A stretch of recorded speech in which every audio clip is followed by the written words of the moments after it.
औज़ुबिल्लाहिमिनश्शैतानिर्रजीम बिस्मिल्लाहिर्रहमानिर्रहीम। लाखों करोड़ों दुरूद पाक नबी अकरम सल्लल्लाहु अलैहि वसल्लम पर और उनकी आल पर। दोस्तों, आज की इस वीडियो में हम आपको पाकिस्तान के बहुत ही प्यारे और अनमोल हीरे रज़ा हसन के बारे में बताएंगे कि वो आजकल किन हालात में हैं। मगर वीडियो की तरफ जाने से पहले मेरी नए आने वाले दोस्तों से गुजारिश है कि हमारे चैनल को सब्सक्राइब करके इस वीडियो को लाइक और शेयर कर दें और बेल आइकन पर लाजमी क्लिक कर दें ताकि नई आने वाली इन्फॉर्मेटिव वीडियो टाइम पर आप तक पहुंचती रहे।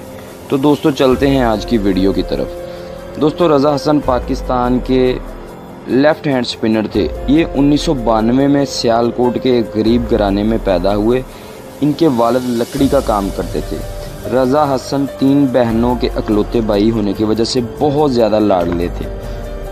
दोस्तों, रज़ा हसन को क्रिकेट खेलने का जुनून की हद तक शौक़ था और ये हर वक्त क्रिकेट खेलते रहते थे। और इनके इसी शौक़ को मद्देनज़र रखते हुए घर वालों ने पढ़ाई से हटा दिया और इनको फ्री हैंड दे दिया कि वो अगर क्रिकेटर बन सकते हैं तो बन जाए। यूँ रज़ा हसन हर वक्त क्रिकेट ग्राउंड में पाए जाते और हर टाइम बॉलिंग प्रैक्टिस करते रहते। यूँ इनकी बॉलिंग काफ़ी बेहतर होगी और जल्द ही सियालकोट के क्रिकेटर्स में मशहूर हो गए। इसी दौरान सियालकोट के एक और खिलाड़ी राना नवीदुल हसन, जो कि उस वक्त कौमी क्रिकेट टीम के स्टार थे, इनको पता चला कि कोई रज़ा हसन नामी बॉलर है जिसके आगे सियालकोट के बड़े बड़े बैट्समैन टिक नहीं पा रहे। तो उन्होंने रज़ा हसन को मिलने के लिए बुलाया और इनका बॉलिंग स्टाइल और एक्शन चेक किया। तो नवीदुल हसन को पता चला कि रज़ा हसन एक अनमोल हीरा है। तब इन्होंने इसी वक्त रज़ा हसन को काउंटी क्रिकेट खेलने का मशवरा दिया ताकि मज़ीद इनकी बॉलिंग निखर जाए और इनको यूबीएल की टीम में सेलेक्ट करवा दिया। चंद एक मैच खेलने के बाद हर तरफ रज़ा हसन की बॉलिंग के चर्चे होने लगे। तो उस वक्त पाकिस्तान की क्रिकेट टीम के कैप्टन शाहिद अफरीदी ने भी रज़ा हसन की तारीफ़ें सुनी और इन्होंने रज़ा हसन को लाहौर पीसीबी के ऑफिस बुलाया और टेस्ट के बाद इनको 2012 के T20 वर्ल्ड कप में शरीक कर लिया गया।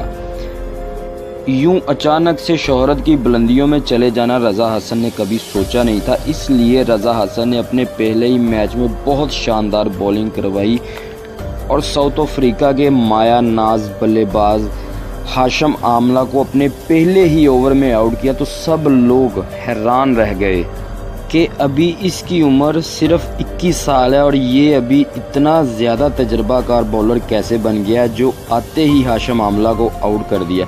खुद हाशिम आमला भी बहुत शौक में थे कि ये क्या बना। अभी सब लोग इसी शौक में थे कि इन्होंने अगले ही ओवर में जेक एलिस को भी पॉलियन की राह दिखा दी, जिस पर सब बड़े और सीनियर खिलाड़ी बहुत खुश हुए और रज़ा हसन को शाबाश दी। दोस्तों, इसी साल डोमेस्टिक क्रिकेट खेलते हुए पाकिस्तान का ये अनमोल हीरा इंजरी का शिकार हो गया और इंडिया के खिलाफ स्क्वाड से बाहर हो गया। इसके बाद 2015 में रज़ा हसन को वर्ल्ड कप में शामिल किया जाना था। जब वो कराची में खेल रहे थे तो इनका डोप टेस्ट किया जो कि मुस्बत आ गया। यूँ इन पर 2 साल की पाबंदी लग गई। बस फिर वो दिल बर्दाश्ता होकर ये अनमोल हीरा गलत रास्ते पर चल निकला। रज़ा हसन ने लाहौर और सियालकोट के गलत लड़कों में उठना बैठना शुरू कर दिया और सब की नज़रों से गायब हो गए। फिर एक दिन 2017 में जब PSL की तैयारी हो रही तो लाहौर कलंदर के सिलेक्टर आकब जावेद कौमी क्रिकेट एकेडमी से बाहर निकले और देखा कि एक लड़का जिसके कपड़े बहुत गंदे और मैले कुचैले हैं और इसके जूते भी फटे हुए हैं, वो सड़क पर बैठा हुआ है।